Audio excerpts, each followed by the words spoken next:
سلام سلام، وش راكم خياتي؟ وش راكم متتبعاتي الوفيات؟ ان شاء الله تكونوا كامل بخير وصحتكم جيدة واشركم مباركة، عيدكم مبروك، ان شاء الله تكونوا عيدتوا بالصحة والهنا.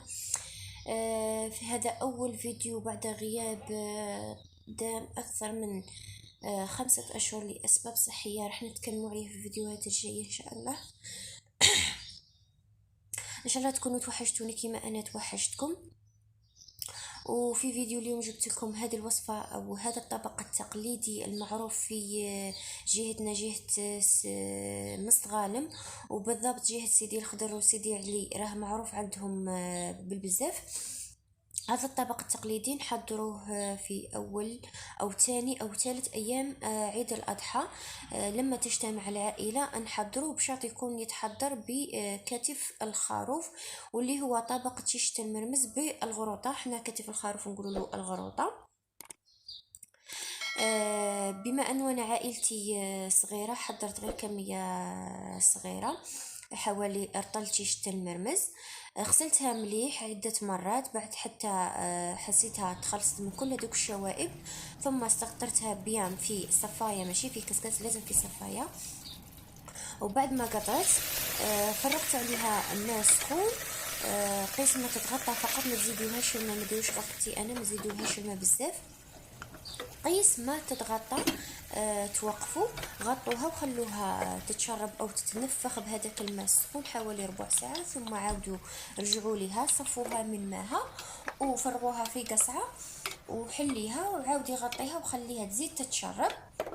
وروحي وجدي المرقه تاعك. انا هنايا في كحوطه درت شويه شحم تاع الخروف، وقليت فيه هذا الكتف تاع الخروف، قليته مليح على نار هادئه حتى حسيته تقلى مليح مليح وخدا وقته في التقليه.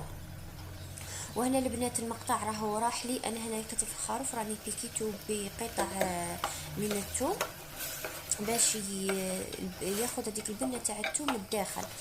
بعد ما اتقلى الكتف زدت له شويه بصل وطماطم وخليتهم يتقلوا معاه حتى ذبلوا تماما، ثم زدت لهم غيرفه مليحه تاع طماطم مصبره وقليتها. الى راكم تلاحظوا البنات طماطم مصبره باش تتحصلوا على البنه تاعها هذيك الشابه واللون تاعها، خلوها تتقلى مليح لدرجه انكم تحسوها بدات تنحرق، تملك توقفوا. زيدوا التوابل تاعكم، انا هنا استعملت فقط الكمون زنجبيل وفلفل كحل وعود قرفه، قليت مليح مع الخضر تاوعي. بعد ما قليتهم مليح، انا هنايا عندي قاعده قليه تاعي لازم تستغرق حوالي نصف ساعه وانا نقلي على النار هادئه باش نتحصل على هذيك البنه الشابه. وهنايا مرقت بالماء السخون، ثم زدت الخضرة تاعي اللي هي بطاطا كورجيت واسمو سنة تاع الثوم، وزدت لها ربطة مليحة تاع قزبر ورق تاع الرند. هنايا وجدوا المرقة تاعكم كأنكم توجدوا في مرقة الطعام، هي تقريبا نفس الطبق كيما الطعام، ولا انه يختلفوا عليه في البنه. راكم تعرفوا انه تشيشت المرمز بنينه بالبزاف كيما راكم تشوفوا.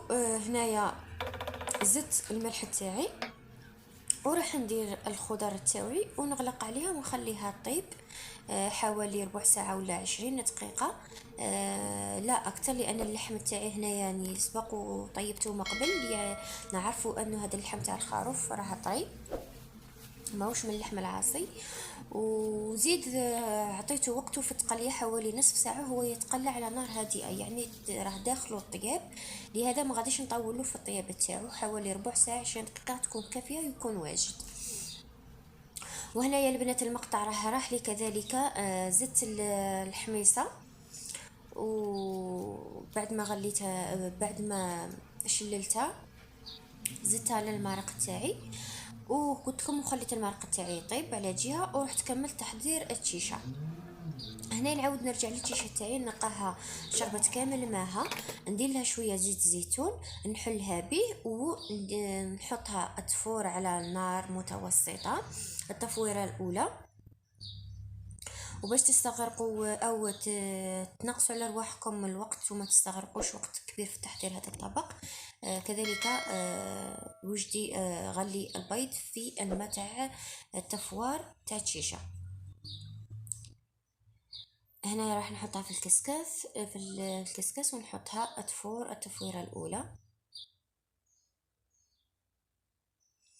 ننصحكم تجربوه يا البنات، هذا طبق تقليدي معروف عندنا وبنين بالبزاف، يعني عنده قيمة كبيرة. نحضروه للضياف العزاز، نحضروه في المناسبات، سعره بسعر الطعام او احسن.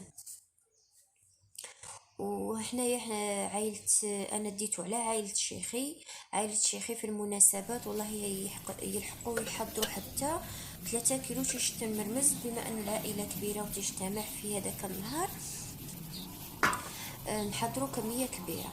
هنا حطيتو ايفور، وباش تعرفوا بلي التيشيرت تاعكم فارت راح تلاحظوا انه الطياب راح يدخلها من الحواف ويتجه نحو او الوسط، والوسط هنا يبقى ابيض، لكن كي تفوك تماما راح تختفي هذيك البيضة ويبدا اللون تاعها كيما راكم تشوفوا على الحواف.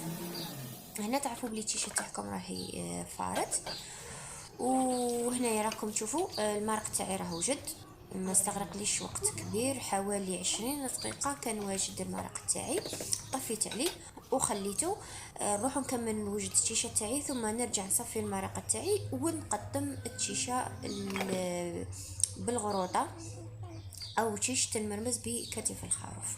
هنا بعد ما فار راح نفرغ عليه ماء بارد باش تزيد تتشرب، ثم نخليها تقطر تماما حتى تتخلص كامل من الماء الزايد تاعها، ثم نفرغها في القصعه، ندير لها شويه تاع ملح، نحلها ونغطيها ونخليها ترتاح حوالي 10 دقائق، ثم نعاود نرجع لها ونفورها التفويره الثانيه. وبعد ما تفور التفويره الثانيه نحلها بالدهان، ثم نجهزها باش نقدمها.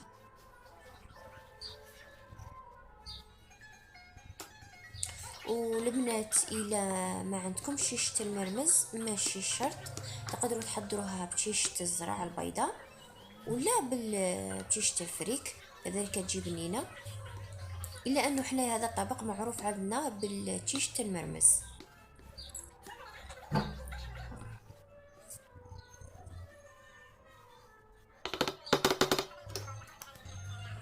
نقولكم اخواتاتي اللي اول مره تشوفي قناه تاعي اشتركي في القناه، ما راحش تندمي، وانضمي لعائلتنا الصغيره، راح يشرفني ذلك بالبزاف ويفرحني. والمشتركات التوعي جداد نقولكم مرحبا بكم في عائلتي.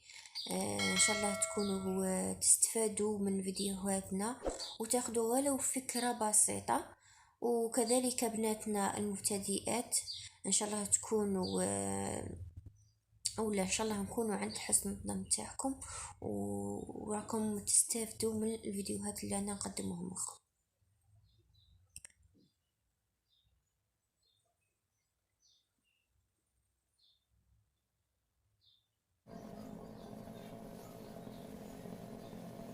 وهنا راهي تفور للمره الثانيه كما كنتم تشوفوا، بقى غير حاجه قليله تاع تيشا بيضاء في الوسط مازال ما فارتش حتى يختفي اللون تماما، اللون الابيض تعرفوا بلي التيشا تاعكم راهي فارت تماما، تمالك تقدروا تنحوها وتكملوا تحضير الطبق تاعكم.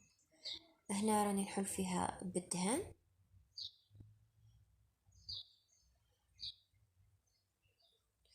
هنايا كي تكون سخونه تحسيها انها فاتها التفوار وراهي مشمخه بالبزاف، وهي لا غير تبرد تعاود تحكم روحها.